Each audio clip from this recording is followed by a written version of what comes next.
welcome, Helen, and you can take over now. I'm really excited to have you present. Oh, thank you. Thank you. And it's so great to be here. I'm so happy. Lee and I met a couple years back. It's probably been almost 3 years now, I'm guessing. But the first time I met Lee was ended up attending an event she was hosting at one of the co-sharing spaces in Toronto. And Sarah Vermont, the author of Careergasm, was highlighting her book and speaking to one of her mentor circles. So that's probably one of the first times I met Lee, and we've kept in touch since and partnered on a few things and also become friends and attended events. So a wonderful, wonderful woman leading Women in Biz Network, and just so passionate about helping other women entrepreneurs. So I'm so glad that we met. And one of the first things Lee and I did together was to try to look at her 6 months to 1 year program of one-on-one mentor matching. And, it's not always easy because there has to be a commitment. And when you don't have sometimes the supports, and Lee has such a broad network, that trying to find the right pairing is important. So we don't have a ton of time, but one of the things that's really critical is, how do you make it successful? And with this network, there are amazing mentors that you get as part of it, with monthly topics, etc., and all the other things that Lee offers. So especially if you're a women entrepreneur and you need different expertise help, because we can't be everything. We can't be technology experts. We can't be marketing and sales people trying to update everything. We can't be, business development or HR. So it's really hard as a woman entrepreneur. So having mentors in your corner is one of the key things that are going to help you be successful. One of the number one reasons that people hesitate to become a mentor is they think that it takes up way too much of their time. But really, you can make it successful by having some structure around it. So having an agreement, having set times and schedules with some flexibility. And you really do need that commitment from at least, we say a minimum 6 months, but I think ideally you have a 12-month relationship. So one of the things, and we can go on, I don't think I have control of this, the presentation. Sure, I can advance your slide. Sorry. So one of the things though, and I mean, even if you drop a note in the chat or whatever, I'm curious as to whether or not you've been a mentor. If you could just let us know, that'd be helpful.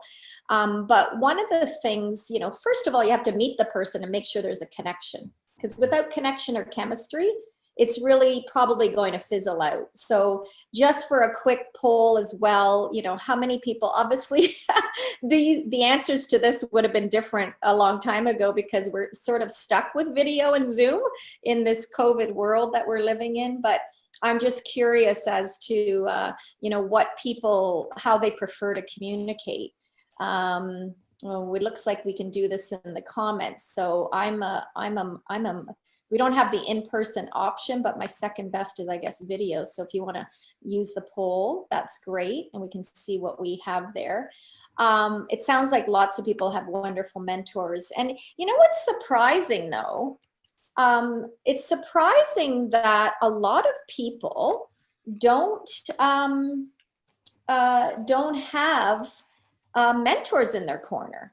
They have gone through, whether it's a career traditionally in corporate or starting out as an entrepreneur, they end up not having an ability to find a mentor.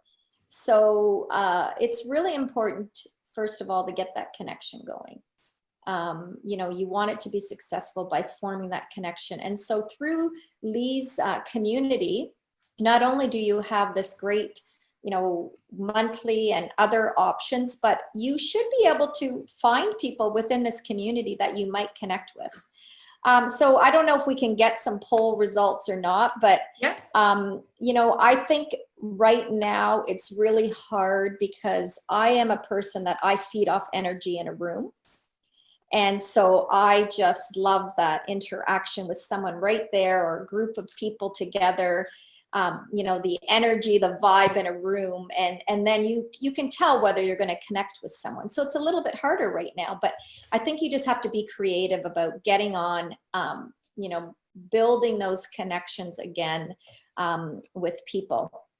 So let's just move on. Maybe Lee, I'm just Yeah. I'm mindful. I wasn't sure if I had access to move it forward or not. Yeah, I'll move it forward for you today because no worries. And so far, what we have that we didn't put in person as an option just because of COVID-19 right now. And also we do match mentors across geographic boundaries. So far, video is the most popular way in which you could connect with the mentor, which is great. Yeah. And that's the thing, is really right now, it's about when you first start out with a mentor relationship, you have to, sometimes what happens in organizations, they have this system, like I've used Mentor City, a few other platforms, and sometimes you might connect that way through technology. But I think there's a pre-step. You know, I think it's almost like interviewing. You have to have a few meetings with people and have a normal discussion, chat, get to know each other, ensure that there's some mutual interests or some, again, chemistry, and then commit, and then commit to that relationship. So there's a lot of times in the formal programs, there's that part missing in advance too. I'm finding that even with the HRPA Association, I'm the chair of their mentorship for the West Toronto chapter. And, you know, you get matched with people and you realize, well, maybe this isn't the right thing unless it's a peer-to-peer or traditional mentorship. So sometimes technology, although it can be a help, it may not always work. So human interaction is what we all crave, right? That's where mentorship it comes from. It's, you know, finding that guidance and advice. So many of you probably have been in these experiences, but if we think about mentee benefits, and I'm probably, you know, all of you already know this, but just to reiterate,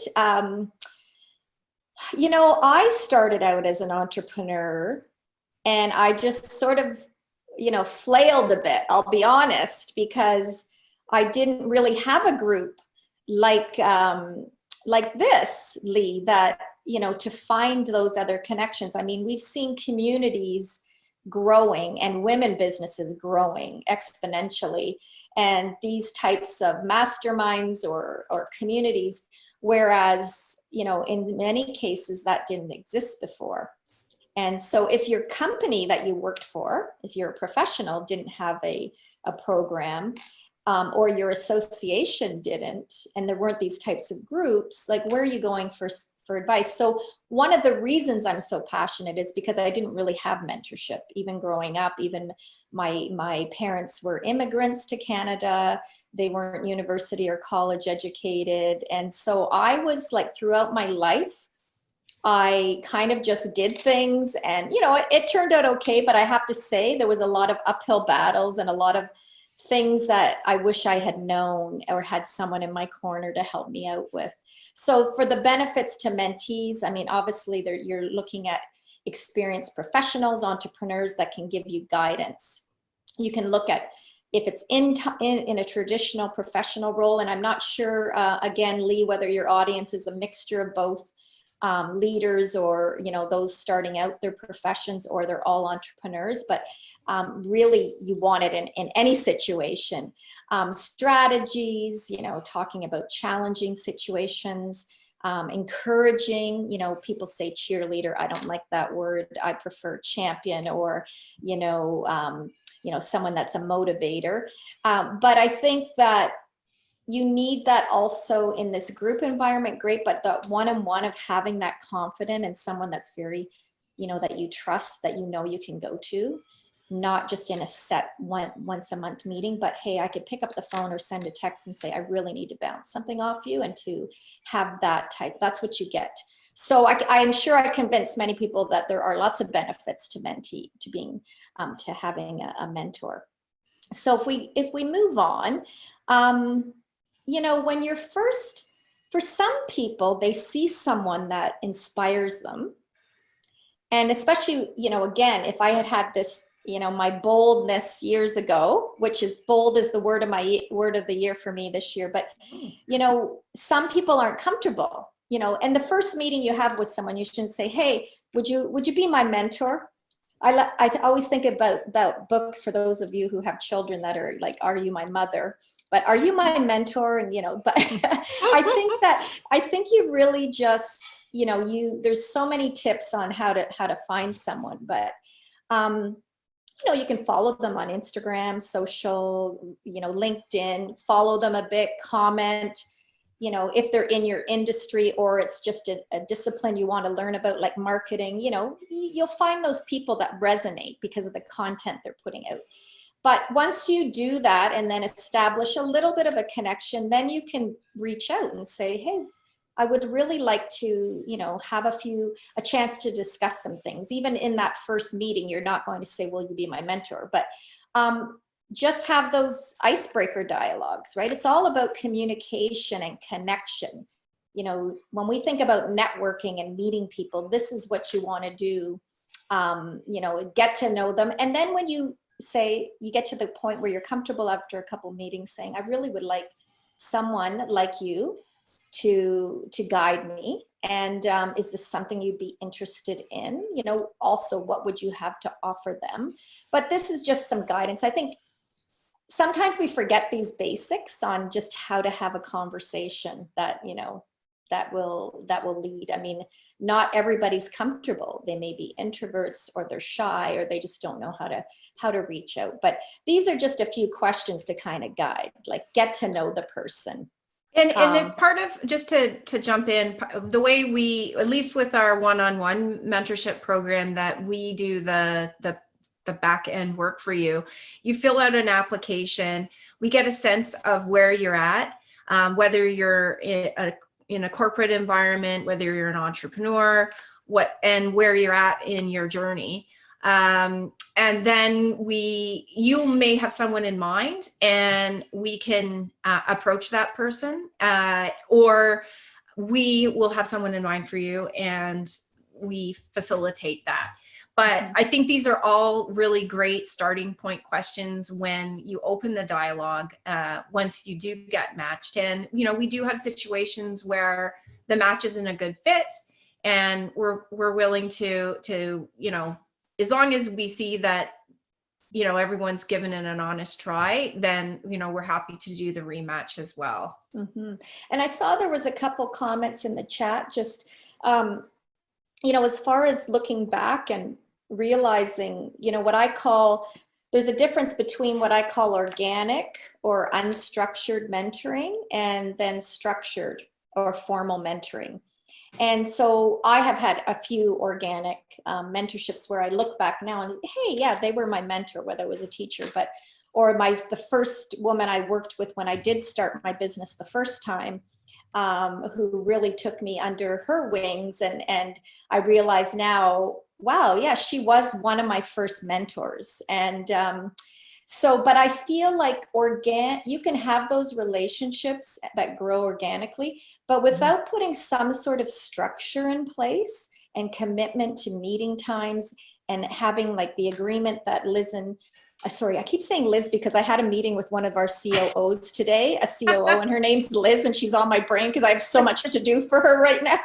It's like, how am I going to get all this work done? But anyway, so one of the things though is that in that agreement, that's why you know, you want to have an agreement. You want to have an agreement that highlights goals and objectives, or, you know, what is it you want to get out of this relationship, and then some structure around it, because otherwise I found in the past what's happened, they just fizzle out.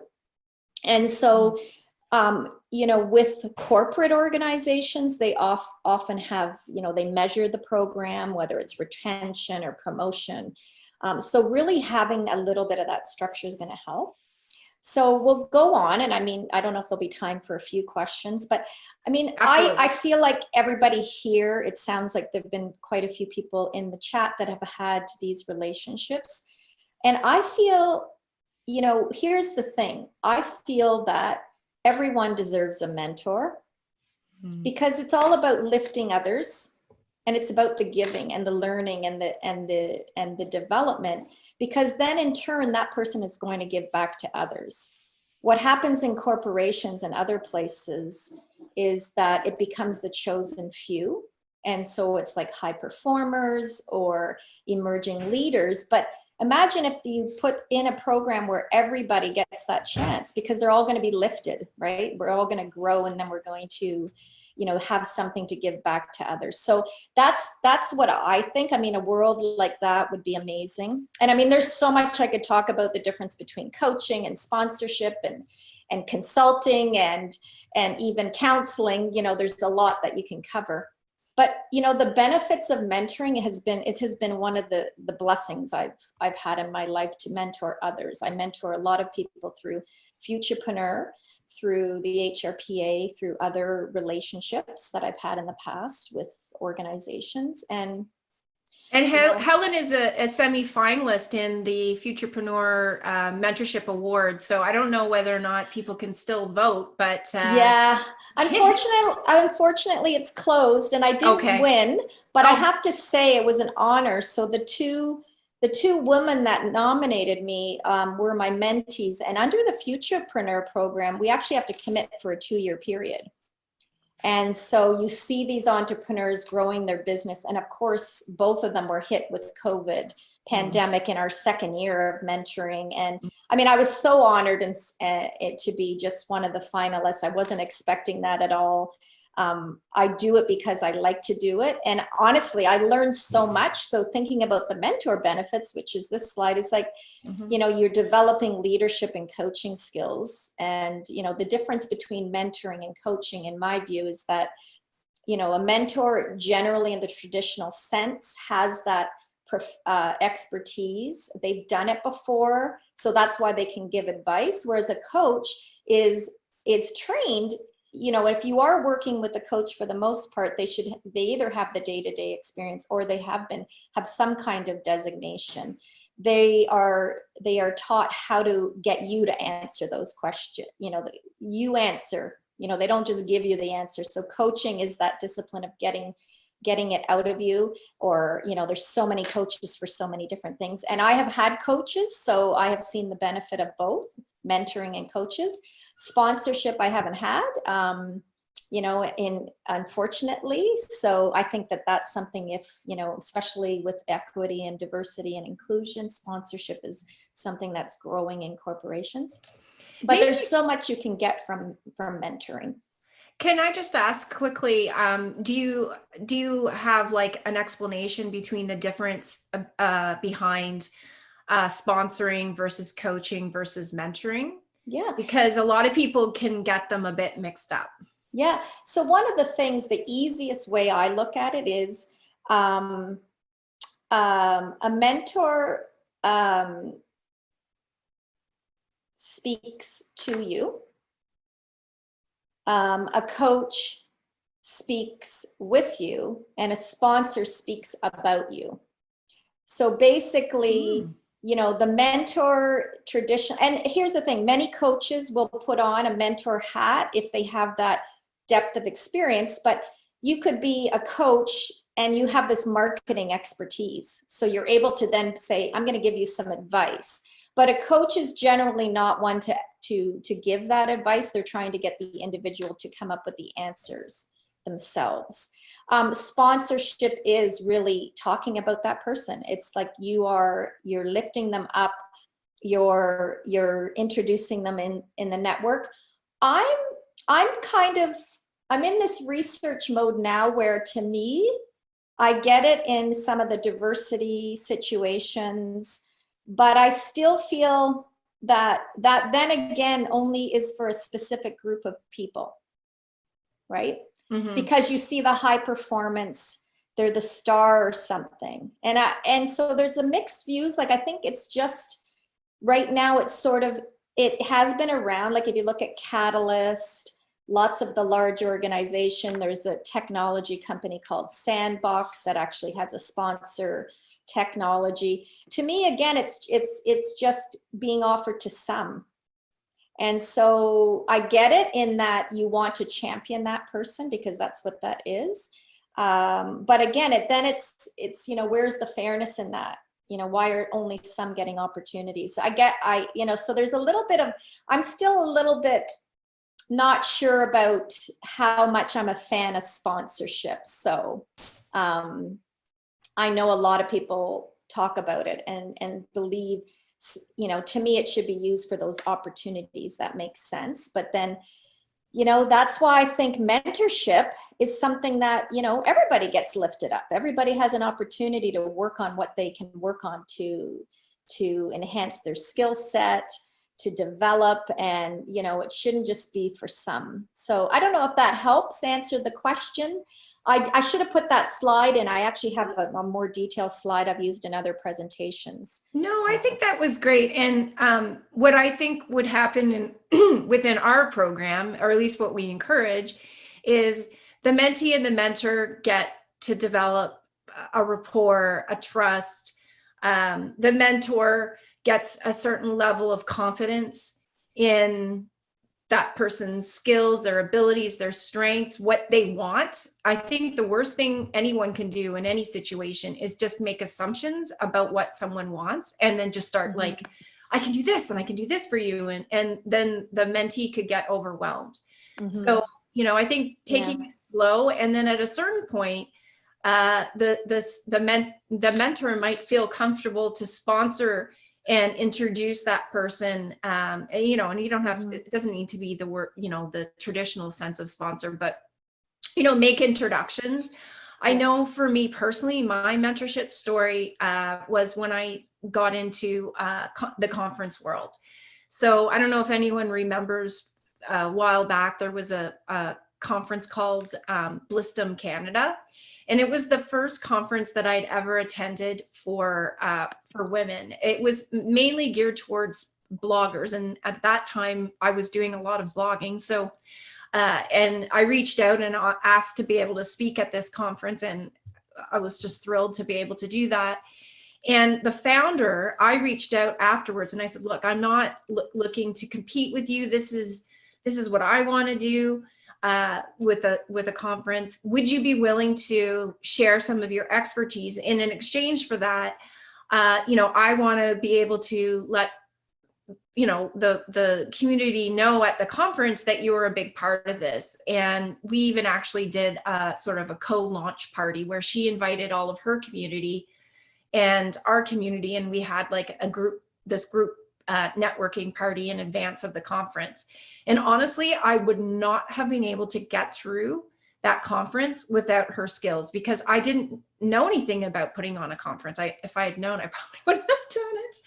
But, you know, then I've gone on to do conferences across Canada, and numerous ones. And I've actually taken people under my wing who have asked me for their advice and guidance in events. So, you know, I believe good karma comes around. It goes around in a circle of reciprocity. Yes, yeah, exactly. And it's, you know, actually, I do talk about a little bit about reciprocal mentoring as one concept in the book I'm writing as well. But, you know, it's interesting because we look at some of these other mentor benefits, and there's been lots of great chat in there, because sponsorship, they are a champion. And so they do, if an individual does put you out there, they're championing you, their reputation is on the line.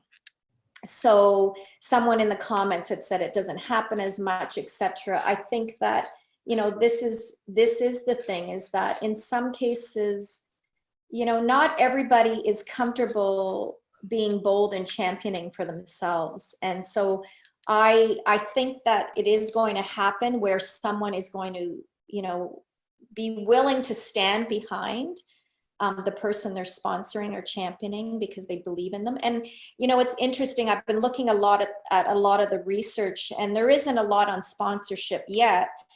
Even in the mentorship, I've been looking at some studies, and it's quite interesting. And I haven't quite figured out how I'm going to deal with this, but a lot of the mentors have looked at someone, even in elementary schools and youth, but they've looked at them because they have some kind of talent, or they see some kind of gift in them, which I think everybody has, but it becomes this discussion about being elite, an elite athlete, or an elite, you know, at something. And I don't know what it is, but there's something about me that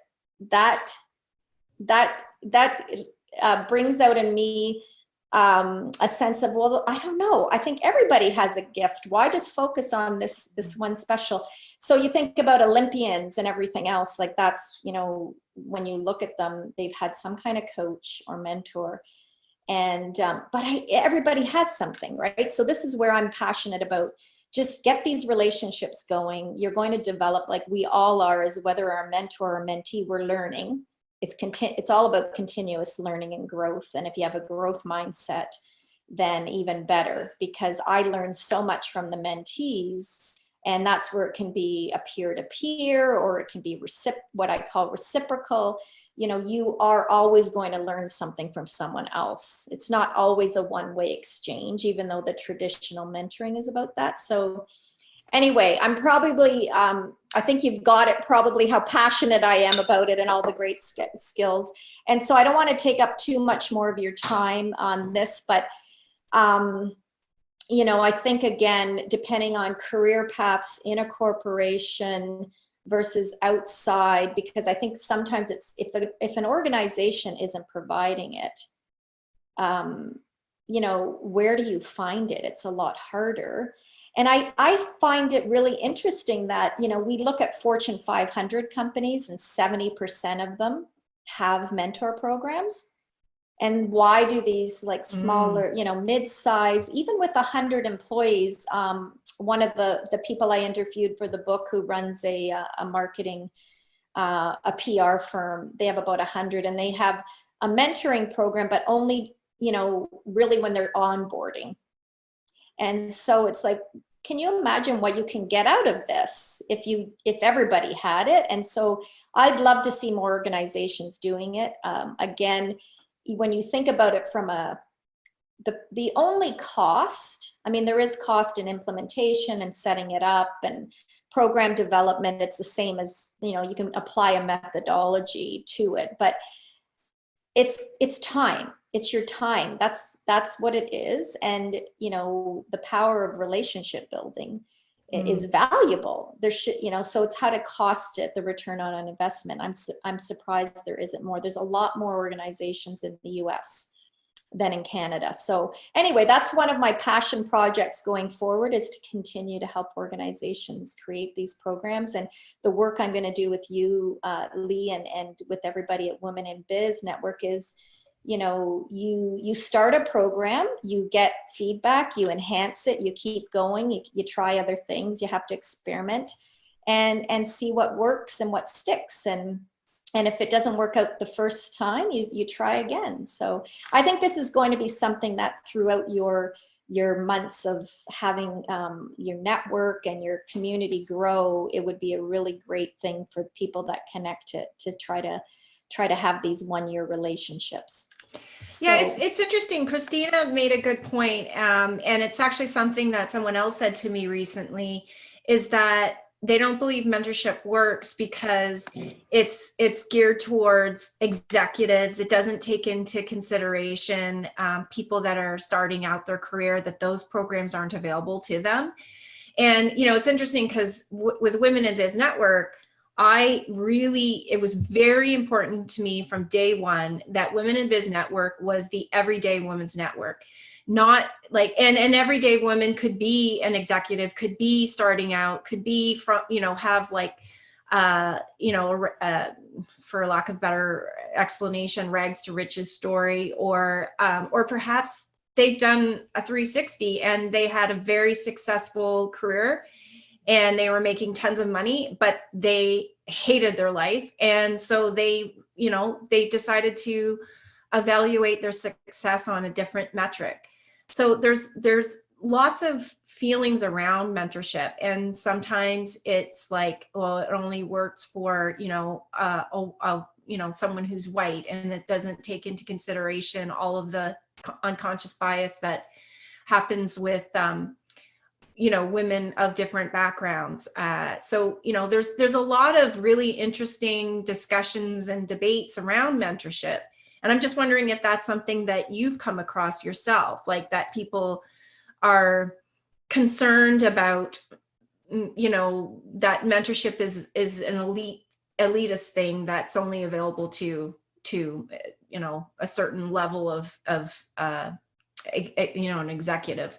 Yeah. So I'd like to just say, just before you answer that question, is that Women in Biz Network is not like that. You do not have to make a certain amount of money to be in our network.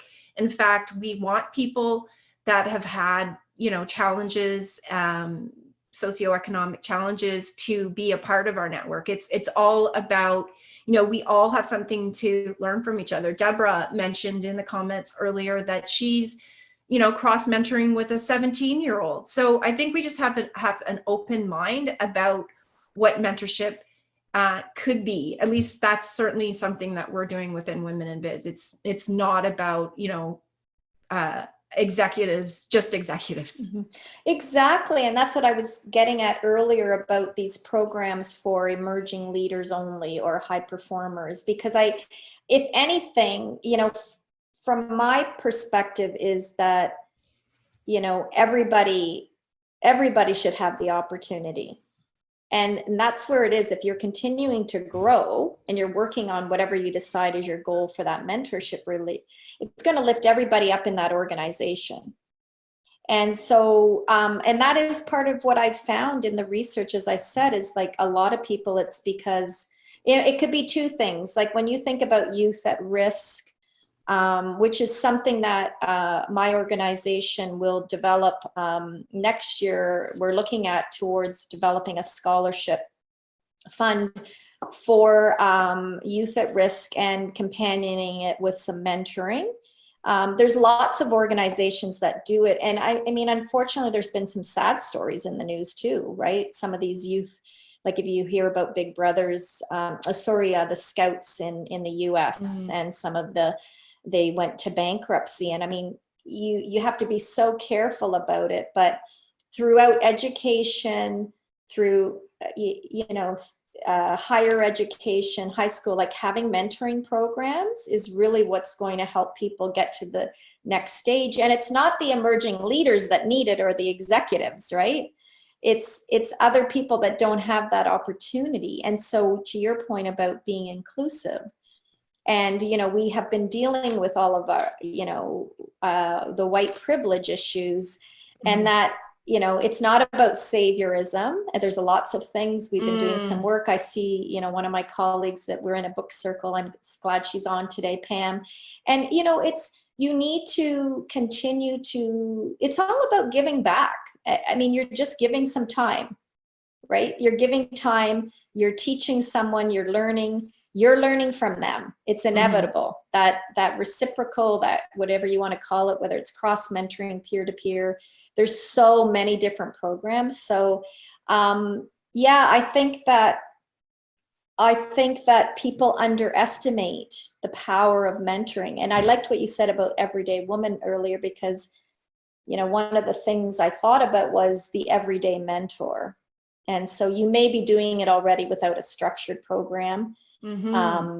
I'm guessing almost every woman here is giving back in that way somehow, even within this community.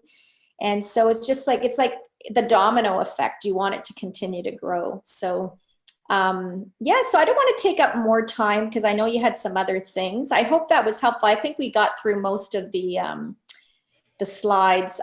You know, I have tons of things I could present on so many different ways, but, you know, I think that, you know, it's one of those things about you know, commitment, you know, time, compatibility, and some effort, you know, it's really what's going to give you that, you know, satisfaction. So I hope that helped. Just a little bit of a highlight. It did. And we have lots of articles on our site about mentorship and about the stats of how it, especially with business owners, that those that have access to a mentor are able to stay in business longer and become more successful. And, you know, that's one of the reasons why we have this organization. As I mentioned earlier on in my story, you know, my father had a resort and he lost everything, and he didn't have access to, you know, or maybe he was too proud. Maybe that was more like it, is that he was too proud to ask for help. And, you know, these things happen, and you see it happening all the time. And a lot of businesses are probably really struggling to stay in business. And then there's employees on the corporate side that are struggling within their positions because they're just, you know, they're burnt out. They're struggling to find, you know, how they can keep going with everything that they're going to, you know, they're taking on. I know a number of our attendees today are in the sandwich generation, where they have children that they're taking care of and aging parents. I'm in that position. I know you are as well, Helen. Mary is, you know, lots of people who have a lot on their plate. So anything that we can do to help, we're here for you. And Helen, her organization is called Life Works Well, and she's a lawyer and has had a very successful corporate career. But like maybe some of you, she was looking for some, you know, different purpose in her life. And now she's created this amazing organization where she helps medium-sized businesses with their HR services, and is looking to create mentorship programs. She's also writing a book. Helen, what do you have coming up, and what's the best way for people to get in touch with you? Oh, thank you. Thank you. Yeah. So one of the things, my website is lifeworkswell.ca.